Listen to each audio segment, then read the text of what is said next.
Assalamualaikum warahmatullahi wabarakatuh. Alhamdulillah kita bisa bertemu lagi pada pekan ini. Kita pembahasan tentang produk dan jasa di bank syariah.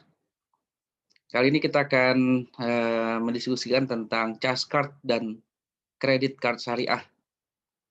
Ya, ini merupakan salah satu produk di bank syariah ya, terkait dengan sistem pembayaran ya untuk memudahkan sistem pembayaran. Nah, kayak begitu buat masyarakat ya. Baik, yang pertama cash card. Ini adalah kartu yang dapat digunakan sebagai alat pembayaran suatu transaksi jual beli barang atau jasa di mana nasabah harus membayar kembali seluruh tagihan secara penuh pada akhir bulan atau bulan berikutnya dengan atau tanpa biaya tambahan. Nah, jadi charge card ini sebetulnya adalah penundaan ya, penundaan pembayaran ya paling lambat 1 bulan ya, paling lambat 1 bulan. Jadi harus dibayar langsung. Ya, jadi memang pemilik charge card ini betul-betul orang yang memang sudah memiliki kemampuan ya. Jadi bukan seperti kartu kredit biasa kan kita bayar 10%-nya ya, dari tagihan, kita bisa bayar segitu. Tapi kalau di charge card ini, dia harus lunas ya. Memang ini adalah sebetulnya charge card ini adalah produk lama ya, produk perbankan lama gitu, yang memang diberikan fasilitasnya kepada orang-orang yang memang sudah memiliki kemampuan ya, dari sisi rekening dia sudah punya saldo yang lumayan lah begitu ya, jadi baru bisa dikasih charge card. Ya kalau sekarang siapapun yang mau bikin kartu ya, kartu kredit itu dikasih ya, tanpa melihat saldo rekening dia ya. Nah ini, perbedaannya ya, charge card memang, saat ini charge card ini tidak banyak ya, tidak tidak laku lah kurang lebih seperti itu ya. Jadi, tapi justru ini, bisa yang dimanfaatkan oleh salah satu bank syariah ya, menggunakan sistem charge card ya. Karena memang, eee, ini merupakan sebuah fasilitas ya buat nasabahnya yang memang memiliki, apa namanya, kemampuan lebih ya. Nah ini misalnya total transaksi pada bulan sebelumnya adalah 1 juta, maka pada saat tagihan diterima dari perusahaan kartu, maka jumlah tagihan tersebut atau ditambah biaya lainnya bila ada harus dibayar seluruhnya paling lambat pada tanggal jatuh tempo pembayaran setiap bulan yang sebelumnya ditetapkan oleh issuer. Jadi bagaimana kalau dia nggak mampu bayar, maka langsung didebet rekeningnya ya, jadi, saldonya ya. Kemudian kalau dia saldonya nggak ada ya, maka akan direview kembali fasilitasnya ini mungkin bisa ditarik lagi ya. Jadi dibatalkan, charge card-nya. Jadi ini, sebetulnya ada bagusnya juga ya, jadi membatasi orang melakukan, eee, pembelian secara, apa namanya, tidak terduga-duga gitu ya, artinya macam-macam dia beli gitu kira-kira. Untuk pemegang kartu, hamil al-bitaqah ya, melalui ini akadnya ya, melalui merchant ya. Akad yang digunakan adalah kafalah wal ijarah ya, karena dia menjamin bahwa dia punya uang gitu. Dia menjamin bahwa dia punya uang ya, pemilik kartu ini dia menjamin bahwa uangnya ada ya. Kemudian untuk pengambilan tunai digunakan qard wal ijarah karena dia pembayarannya ditunda sebulan ya, maka diberikan qard ya, sehingga tidak ada dikenakan bunga ya, tidak dikenakan bunga ya. Nah, kira-kira begitu. Ini charge card ya. Nah, ini batasannya tidak boleh menimbulkan riba, tidak digunakan untuk objek yang haram atau maksiat, tidak mendorong israf, tidak mengakibatkan utang yang tidak pernah lunas.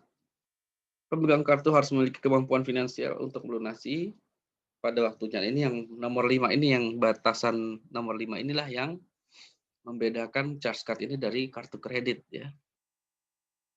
Dia memiliki kemampuan finansial ya. Mekanismenya syariah charge card ini adalah fasilitas kartu talangan ya, kan ini sebetulnya kartu talangan aja sebulan doang ya. Sebulan aja, jadi nggak boleh lama-lama.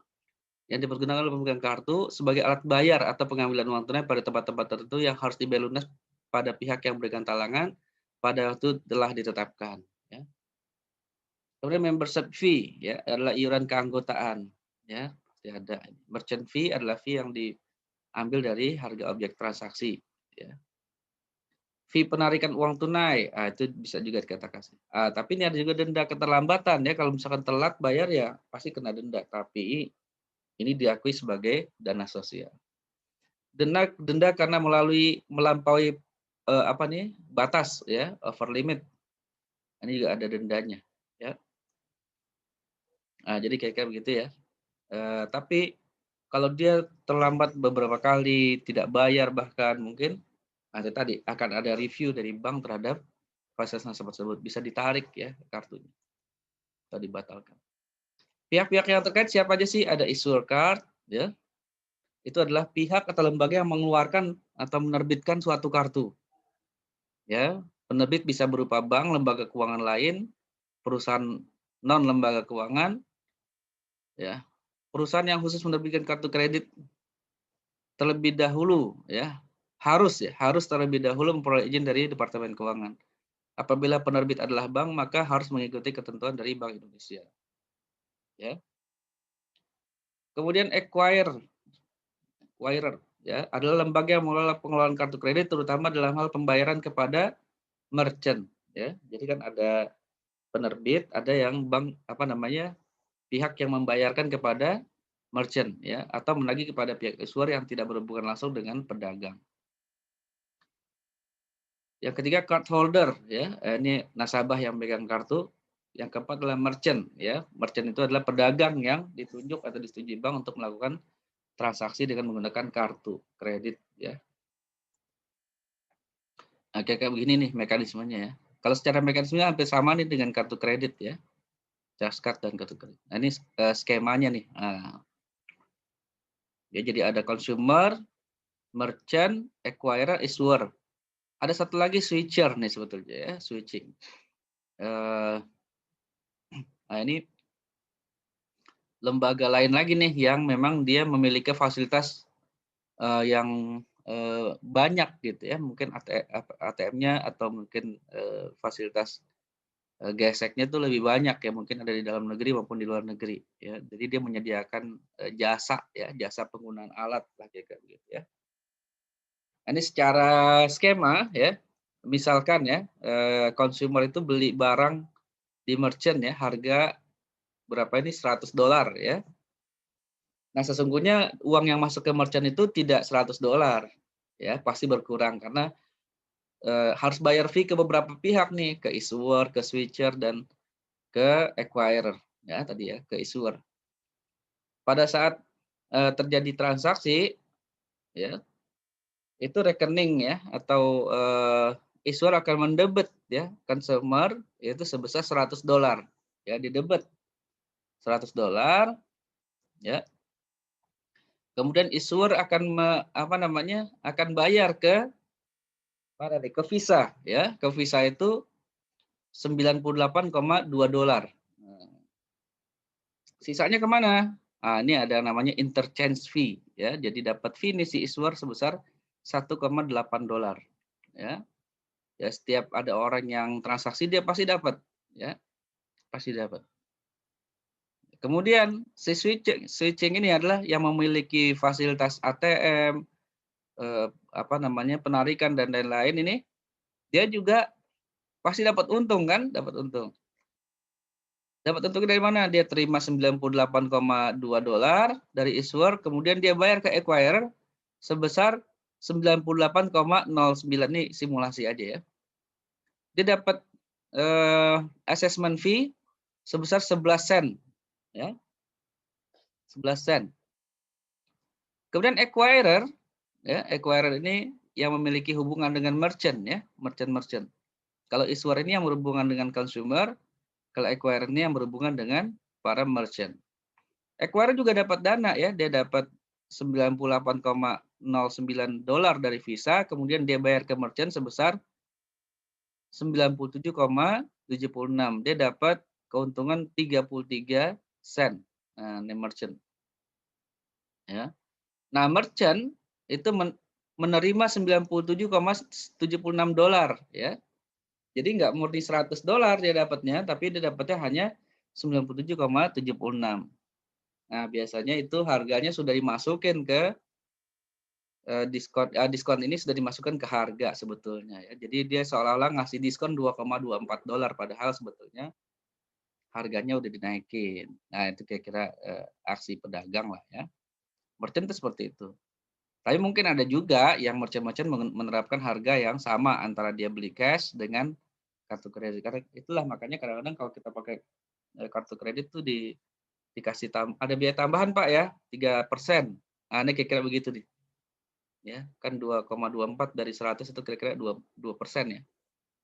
Nah, dia ambil 3%, saya ditambahin 3% ya Pak. Nah, itu ya, biasanya merchant memperlakukan itu, walaupun sebetulnya itu nggak boleh ya, karena ada perjanjian sama acquirer biasanya ya. Kenapa sih merchant mau ya, menggunakan, apa namanya, fasilitas kartu kredit ini ya untuk meningkatkan penjualan ya, karena tidak semua orang bisa melakukan pembayaran secara tunai. Maka dia terlibat ya, mendaftarkan diri ke acquirer ya, dia mendaftarkan diri ya. "Saya mau dong, punya kartu apa namanya, fasilitas gesek." Nah, dia daftar di sini. Tapi ada syaratnya, dia harus bersedia dipotong dananya sebesar $2,24 ini. Yang $2,4 ini dibagikan nih untuk issuer 1,8, untuk switching 11 sen, untuk apa namanya, acquirer 33 sen. Nah, inilah kira-kira. Jadi rekan-rekan sekalian, inilah kira-kira, skemanya ya, kartu itu ya, perjalanan dananya itu seperti itu. Kalau persetujuan pasti ada persetujuan ya. Jadi dari consumer waktu dia mau gesek, itu dia harus masukin PIN ya, atau dia nanti ada tanda tangan ya, itu masalah ini aja, masalah apa namanya, persetujuan ya bahwa dia benar, yang apa namanya, melakukan transaksi. Karena itu untuk menghindari apa namanya, transaksi palsu ya, transaksi palsu. Nah, kira-kira itu ya, ini, skema sederhananya seperti ini ya.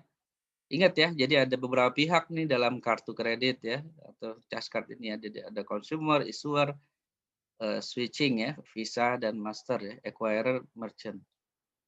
Nah, permasalahannya adalah ya, kartu ini ya, Visa dan Master ini dia, walau alam ya, setahu saya dia belum bisa membedakan barang-barang halal dan non halal gitu. Ya, kalau misalkan, pemilik kartu itu dia belanja ke supermarket, dia beli minuman keras, apakah tertolak tuh waktu dia gesek? Nah, itu saya belum, mendalami lagi ya.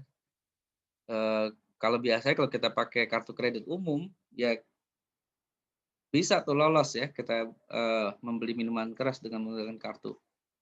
Nah, mudah-mudahan dengan, charge card ini ada batasan ya, batasan secara sistem ya. Nah, ini saya belum terlalu tahu, tapi harusnya sih Visa dan Master bisa mengikuti ya, mengikuti, kebutuhan konsumen, Islam ya, bahwa itu dilarang.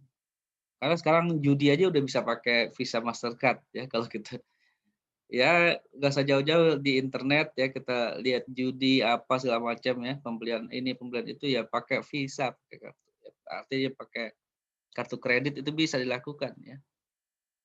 Nah, itu yang membatasi seperti apa, itu yang perlu didalami lagi ya, yang perlu didalami lagi. Apakah ada batasan secara sistem kalau pemilik kartu syariah itu tidak bisa dia mengakses hal-hal seperti itu. Nah, itu harusnya yang bisa melakukan itu adalah switching ini nih, ya. Nah, kemudian kita bicara soal kartu kredit syariah ya, kan tadi charge card, ya sebetulnya hampir mirip lah sebetulnya ya. Salah satu produk keuangan yang digenjot perbankan syariah adalah kartu kredit. Ya, kartu kartu syariah di tanah air makin bertebaran, saling adu gesek atau transaksi untuk mencetak kinerja positif dan mengantongi laba. Ya. Fungsi kartu kredit dan konvensional sebetulnya hampir sama ya, yaitu sebagai alat pembayaran non tunai seperti belanja di merchant, toko online, makan minum di restoran yang bekerja sama, tarik tunai di ATM, dan lain-lain. Kartu kredit syariah diatur melalui fatwa DSN. Menurut fatwa, syariah card adalah kartu yang berfungsi sebagai kartu kredit berhubungan dengan hukum, ya, yang hubungan hukumnya berdasarkan prinsip syariah. Ya. Jadi ingat fungsi kartu kredit syariah dan Cascard itu adalah sebetulnya sebagai alat pembayaran non tunai ya. Lebih ke sana ya, lebih ke sana ya, bukan pembiayaan ya. Karena juga biasanya fasilitasnya limitnya tidak terlalu besar ya. Nah, contoh kasus sih, seorang nasabah memiliki kartu dengan limit 12 juta maka monthly fee-nya adalah 354.000 ya, ini contoh kasusnya. Karena besarannya 2,94% monthly fee, ya ada fee bulanan ya. Nasabah tersebut melakukan transaksi belanja pada 3 Maret 2016 sebesar 1 juta. Tagihan tersebut dicetak pada 15 Maret 2016 dan jatuh tempo 5 April. Namun nasabah yang bersangkutan melakukan pelunasan tagihan 600.000 aja, ya padahal tagihannya sudah 1 juta. Ini dibolehkan di kartu kredit ya. Pada tanggal 2 April 2016 sisa hutang yang tersisa adalah 400.000. Maka net monthly fee-nya adalah sebesar 400.000 dikali 354.000 per 12 juta, yaitu sebesar 11.800 rupiah. Nah, jadi ada monthly fee ya, jadi ada fee bulanan. Ini contoh ya, contoh kasus. Jadi perbedaannya sama Cascard adalah kartu kredit ini dia memberikan keluangan buat nasabah untuk menunda pembayaran. Ya kalau di Cascard kan dia sebulan dia harus lunasi. Tapi kalau ini dia tidak ya. Ya, Cascard tuh langsung mendebet rekening ya, kalau ini enggak ya. Nah, ini yang sebetulnya yang beredar luas tuh justru yang ini nih. Ya kartu kredit ya. Ada tapi ini ya dalam prinsip saya tidak boleh ada ribanya. Ya.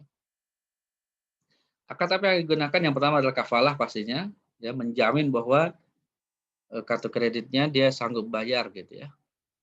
Kemudian qard ya, pinjaman kepada pemegang kartu, kemudian ijarah dalam hal ini penerbit kartu penyedia sistem pembayaran. Jadi diperbolehkan ngambil fee atas dasar penyediaan sistem pembayaran ya. Tadi karena sistem pembayaran itu ada 3 ya, ada issuer, ada acquirer, sama ada switching ya.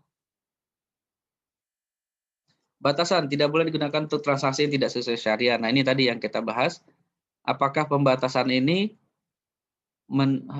sudah dimasukkan dalam sistem kartunya atau secara pribadi saja ya, tidak boleh beli ini beli itu ya. Nah, ini yang kita kurang paham. Nah, ini perlu dalami lagi karena seharusnya sih sistem ya. Jadi karena yang pemegang kartu kan banyak ini jutaan orang. Jadi kalau diperiksa satu-satu ya repot juga kalau manual. Tapi kalau sistem misalkan dia kasir input barcode suatu barang tertentu yang haram, harusnya dia bisa menolak harusnya. Tidak mendorong pengeluaran berlebihan, jadi ditetapkan pagu maksimal belanja. Pemegang kartu harus mampu secara finansial. Tidak memberi fasilitas yang bertentangan dengan syariah. Nah, ini contoh ya yang sudah ada, yang ya saya cari di internet ya, cuma ini 2 ini ya. BNI Syariah dan CIMB Niaga Syariah ya. Ya mungkin nanti akan berkembang ya. Ini adalah kemampuan. Ini kalau BNI dia pakai Mastercard. Nah, ini ada logonya nih Mastercard ya. Nah, ini bayar ini Mastercard ini jadi ada keanggotaannya ya. Per transaksi ya luar biasa nih ya. Jadi perusahaan Mastercard ini dia ngambil keuntungan, bayangkan tadi dia ngambil keuntungan 11 sen ya dari setiap transaksi. Bisa dibayangkan ya. Pengguna kartu kredit itu mungkin ya di atas 1 juta lah ya. Berarti sehari dia kalau 1 juta dikali 11 sen udah berapa? Ya, ini luar biasa nih pemilik ide Mastercard ya ini bisnisnya. Jadi seluruh dunia ya, seluruh dunia nih Mastercard-nya di dunia. Manfaat dan resikonya ya, bank mendapatkan keuntungan dari fee setiap transaksi, penyaluran pembiayaan walaupun singkat-singkat ya, tetap ada, memberikan kemudahan, keamanan, kenyamanan bagi nasabah dalam melakukan transaksi dan pembayaran penagihan tunai. Resikonya, resiko pembiayaan ya, kalau misalkan dia gagal bayar ya resiko buat bank. Resiko operasional ya error maupun fraud ya. Sekarang ya sudah banyak ini kejahatan kartu kredit ya, tiba-tiba ada tagihan, ada pembelian ini, pembelian itu. Ya, ini memang resiko tersendiri ya, resiko tersendiri. Walaupun itu sebetulnya, apa namanya, kadang kita nggak tahu juga tuh dipakai kartu kita ya. Ya mungkin karena kita jarang ganti password dan lain-lain ya.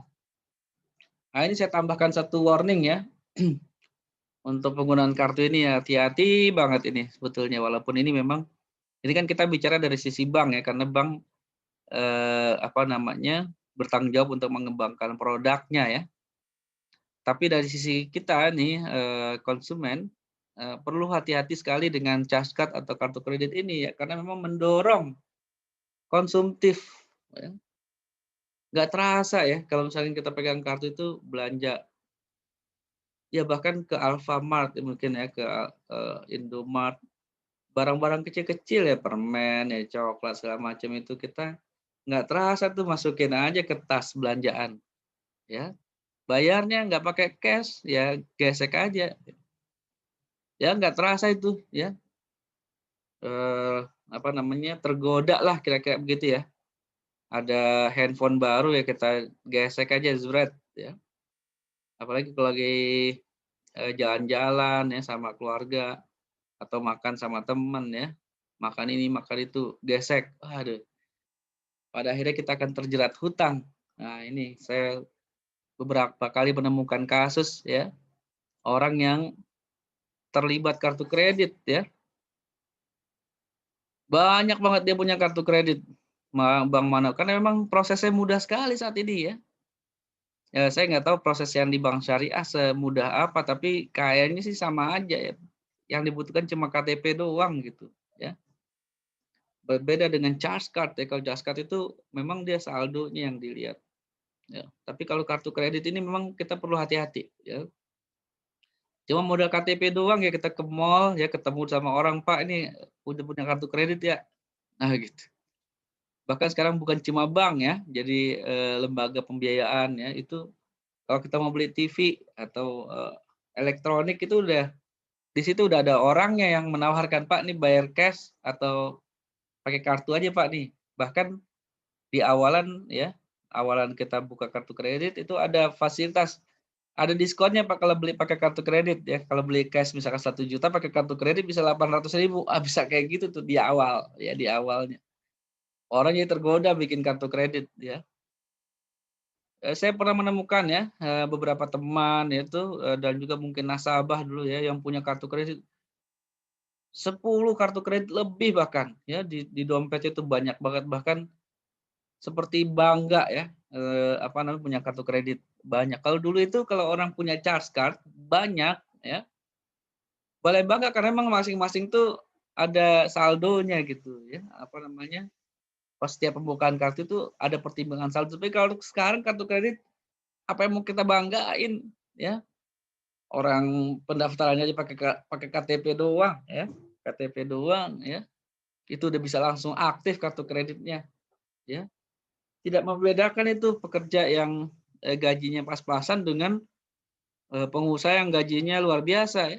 Itu nggak ada pembedaan, prosesnya sama aja ya. Yang membedakan limitnya aja nanti, limitnya pertama dikasih 2 juta, gesek gesek gesek 10 juta, terus dinaikin terus itu ya limit ya. Apalagi kalau kita pembayarannya sesuai waktu, dinaikin terus ya, kayak gitu. Bagaimana kalau yang nggak dipakai-pakai kartu kreditnya cuma untuk nampang doang? Ya bisa aja, tapi kan dia kena biaya administrasi, tahunan ya nanti. Ya jadi, luar biasa nih, ya warning ya buat kita semua nih, konsumen. Ya kalau mau punya kartu kredit bolehlah punya satu aja gitu, atau 3 ya, tapi saran saya satu aja udah cukup lah, karena kartu kredit sekarang, sudah bisa di mana-mana, itu udah ada, Visa, ada Master ya. Kita bisa gunakan di manapun ya. Untuk transaksi. Pilih aja salah satu bank, udah ambil satu aja deh, ditawarin lagi. Biasanya kita ditelepon tuh, data kita nggak tahu gimana caranya ya, mungkin dijual juga data kita tuh antar bank ya. Kalau kita punya kartu satu, pasti besok ditelepon lagi oleh bank lain tuh, tawarin kartu ini, ya. Belum kartu tambahan Pak, buat istri Bapak nih, ya. Waduh, hati-hati ya, hati-hati. Apalagi kalau kita, sedang kepepet ya. Kepepetnya gimana? Oh, dia punya kartu kredit tagihan, ya dia nggak bisa bayar, ya nggak bisa bayar kartu kredit itu. Akhirnya yang kepikiran apa? Dia buka lagi kartu kredit baru, ya, dia tarik buat bayar utang kartu kredit yang lain. Ah, ini luar biasa nih, gali lubang tutup lubang yang terjadi. Ya, awalnya utangnya 1 juta, tiba-tiba tahun depan nggak terasa utangnya udah 40 juta. Baru kaget dia, ya, baru kaget. Ya, setelah dihitung-hitung utangnya, waduh, ah ini luar biasa. Jadi hati-hati, warning banget ini buat teman-teman sekalian. Untuk kartu kredit, kalau menurut saya, saran saya satu aja lah, punya satu sehingga kita bisa lebih kontrol ya. Mungkin tuh untuk bayar hotel ya, sekarang kan pesan hotel udah pakai kartu kredit ya, traveling dan segala macam. Ya kalau saran saya, ya satu aja lah punya ya, saya rasa sama aja bisa dipakai dimanapun itu kartu kredit, untuk memudahkan kita. Jadi ingat, tujuan kartu kredit adalah memudahkan transaksi pembayaran, jadi bukan memperoleh pembiayaan. Ya kalau memperoleh pembiayaan jangan begini caranya, kita melalui pembiayaan biasa, murabahah, mudharabah ya. Sehingga ada proses analisa, analisa usaha dan segala macam. Kalau ini nggak ada analisa, cuma KTP doang ya. Ini luar biasa teman-teman sekalian, tentang kartu kredit ya. Mau kartu kredit syariah atau kredit konvensional sama aja lah kira-kira ya. Dia warningnya adalah ini, konsumtif dan terjerat hutang. Kalau udah terjerat hutang, aduh, teler udah. Kenapa? Ya itu tadi, jadi budaya ya, budaya. Ya memudahkan bagaimana kita lihat barang elektronik baru saat ini ya. Ada aja barang yang baru ini itu, kemudian kita juga lihat di Facebook orang pergi jalan-jalan ke sini, jalan-jalan ke sana. Kita jadi tertarik, pengen deh jalan ke kartu kredit inilah nanti bayarnya. Ini dia, jadi hati-hati. Hati-hati banget ya. Jadi sasaran kita pakai kartu kredit harus lebih dewasa dan kembali kepada fungsi awal yaitu kemudahan pembayaran. Ya, jadi kalau bisa kalau kita pakai kartu kredit bulan ini, bulan depan langsung kita bayar udah lunas gitu ya. Kenapa? Karena kartu kredit memberikan kesempatan kita bayar cuma 10%. Jadi kalau misalkan kita pakai 1 juta, bulan depan tagihannya 1 juta, tapi minimal payment-nya 10% ya, 100.000. Kan itu kecil banget 100.000. Gampang. Tapi luar biasa lama-lama numpuk itu ya, luar biasa. Hati-hati lah. Hati-hati. Ini referensinya ya. Jadi untuk charge card itu ada di Fatwa MUI nomor 42, sedangkan kartu kredit syariah ini ada di Fatwa MUI nomor 54 ya. Saya rasa itu rekan-rekan sekalian, diskusi kita tentang charge card atau credit card ya, silahkan. Tapi sekali lagi ini adalah knowledge kita ya untuk di bank syariah ya. Jadi yang saya sampaikan adalah produk di bank syariah ya, yang mungkin nanti bisa dikembangkan lebih jauh. Walaupun sekarang kartu kredit sebetulnya sudah mulai ditinggalkan ya, karena kita pembayaran sudah lebih beraneka ragam lagi ya. Kemarin kita udah bahas tuh tentang berbagai macam pembayaran pakai GoPay, pakai OVO ya dan segala macam. Ini sudah mulai berkembang. Saya rasa itu, sekali lagi saya ingatkan teman-teman sekalian, ada warning tadi ya. Jangan sampai kita terjerat hutang gitu kayak kita ya. Kembalikan lagi pada fungsi awalnya, yaitu kartu kredit atau charge card ini adalah sebagai alat bantu pembayaran ya, dana talangan ya, dana talangan. Saya rasa itu, terima kasih teman-teman sekalian. Mohon jika ada pertanyaan silahkan isi di komen atau kirim ke email saya zulkifli24@yahoo.com. Insya Allah kita akan ketemu lagi di kesempatan lainnya. Assalamualaikum warahmatullahi wabarakatuh.